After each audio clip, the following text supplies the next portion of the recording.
আজকে সকালবেলায় এত সেজেগুজে হঠাৎ কোথায় গেলাম আর এত একটা সুন্দর জায়গাটা ঠিক কোথায় সেটাই থাকবে আজকের এই ব্লগে। তো প্রথম থেকে শুরু করা যাক। হ্যালো সবাইকে, আমি Puja, welcome back to my channel. আজকে সকাল সকাল আমরা একটু পুজো দিতে যাব, তাই সকাল সকাল সবাই চলে এসছে আর রেডিও হয়ে গেছি।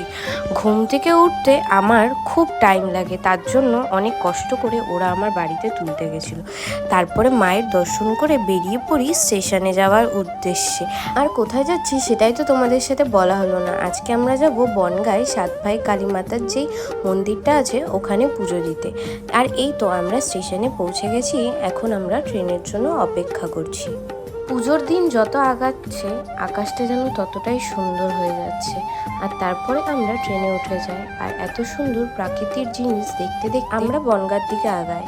আর এত সুন্দর ন্যাচারাল জিনিস এখন আর দেখাই যায় না।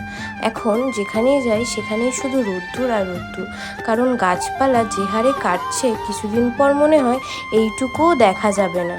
আর বনগাঁ সাইডের ট্রেন বলে এতটা ফাঁকা সিট পেয়েছি, যদি শিয়ালদা হতো তাহলে তো বাবারে আর বলার জায়গা নেই। আর আমরা যেখানে যাব ওখানে কিছু ঘটাবো না, এ কি হয়? শাড়ি পরতে পারে না, আবার বিয়ে করেছে। আর তারপর বনগাঁ নামার পর রাক্ষসগুলো খাওয়ার জন্য ব্যস্ত হয়ে গেছে, এটা খাবো ওটা খাবো। যেহেতু আমরা পুজো তো ভেবেছিলাম, তাই ওদেরকে বলেছিলাম নিরামিষ কিছুই খাবি। আর তারপরে টোটো দেখে বেরিয়ে পড়েছিলাম। আর এখানে দেখো প্যান্ডেল এখনও সেরকমভাবে হয়নি কমপ্লিট। বনগাঁতে কিন্তু খুব সুন্দর সুন্দর ঠাকুর হয়, আমি কোনোদিনও দেখতে পারিনি। তারপর চলে আসলাম মন্দিরে। আর তারপরে আমরা একটুখানি মন্দিরে কোন কি ডালার দাম সেগুলো জিজ্ঞাসা করছিলাম। এখানে অনেক রকমই ডালা ছিল। আমরা কেউ যেহেতু ব্যাগ ক্যারি করিনি, তাই ছোট ডালাই নিয়েছি, একটা আমার, একটা অঙ্কিতার আর একটা তিশার। আর এসে দেখলাম আজকে বেশ ভালোই ভিড় হয়েছে। আমি অনেক ছোটবেলায় একবার পুজো দিতে এসেছিলাম, তখন অনেক ভিড় ছিল, মার এত সুন্দর করে দর্শন করতে পারিনি। তাই এবার এসে সত্যি খুব ভালো লাগছে।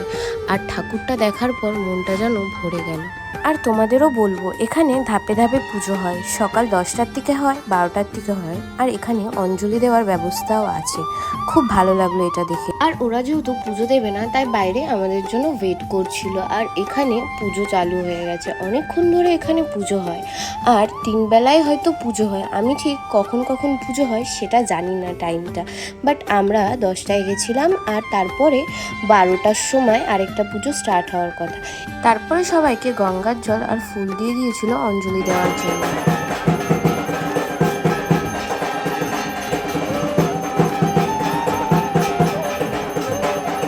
আর এখানে একটা জিনিস দেখে খুব ভালো লাগলো, যে ঠাকুরকে যে জিনিসগুলো ভক্তরা দিয়েছে সেগুলো তাদের সামনেই মাকে দেওয়া হচ্ছিল, এটা দেখে আমার খুব ভালো লাগলো। তারপর ডালা নিয়ে একটু খেতে যাব, কারণ সকালবেলার দিকে আমরা কিছু খাইনি।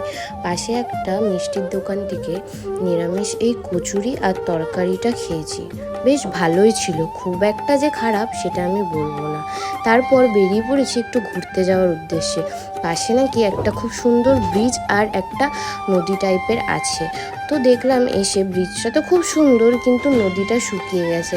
আগে নাকি এখান থেকে নৌকা চড়তো, সেটা শুনে মনটা খুব খুশি হয়েছিল, কিন্তু এসে দেখলাম পুরো শুকিয়ে গেছে। তাই আর কি মন খারাপ করে এখানেই কিছু ফটো আর ভিডিওস করি। আমাদের এখন ফটো তোলা, ভিডিও তোলা সব কমপ্লিট। তো সুন্দর জায়গাটা, এত সুন্দর, দারুণ লেগেছে, দারুণ। তারপর ভাইরে ভাই এমন তাড়া দিছে বাদরে যে আমরা এক তাড়াতে জঙ্গলের মধ্যে ঢুকে এসেছি। আমি পম্পা এমন ভয় পাইছি যে ঠিকই করে নিয়েছিলাম আজকে আর বাড়ি যেতে পারবো না। এমন দৌড় দিছিলাম যে হাঁপাইয়া গেছি, তাই এখানে বসে একটু রেস্ট করছিলাম। সানকিস, রিয়েল সানকিস। তারপর কোল্ড ড্রিঙ্কস খেয়ে আমরা বাড়ি যাব বলে বেরোই। তারপরে হলো আরেক কেস, হঠাৎ করে দেখি বৃষ্টি চলে আসলো, কি যে জ্বালা আর কি বলবো। তারপর বাইরে বেরিয়ে আবার খাইছি কুত্তার তারা, কি জানি আজকে কার মুখ দেখে উঠেছি, সকালবেলার থেকে শুধু এর তারা ওর তারা খেয়ে বেড়াচ্ছি। তারপর অবশেষে প্রাণ বাঁচিয়ে স্টেশনে এসে একটু চা খেয়ে উঠে পড়লাম ট্রেনে বাড়ি যাওয়ার জন্য। আজকের ব্লগটা এখানেই শেষ করলাম, কেমন লাগলো জানাতে ভুলো না, আর আমার চ্যানেলটাকে সাবস্ক্রাইব করতে ভুলো না। বাই।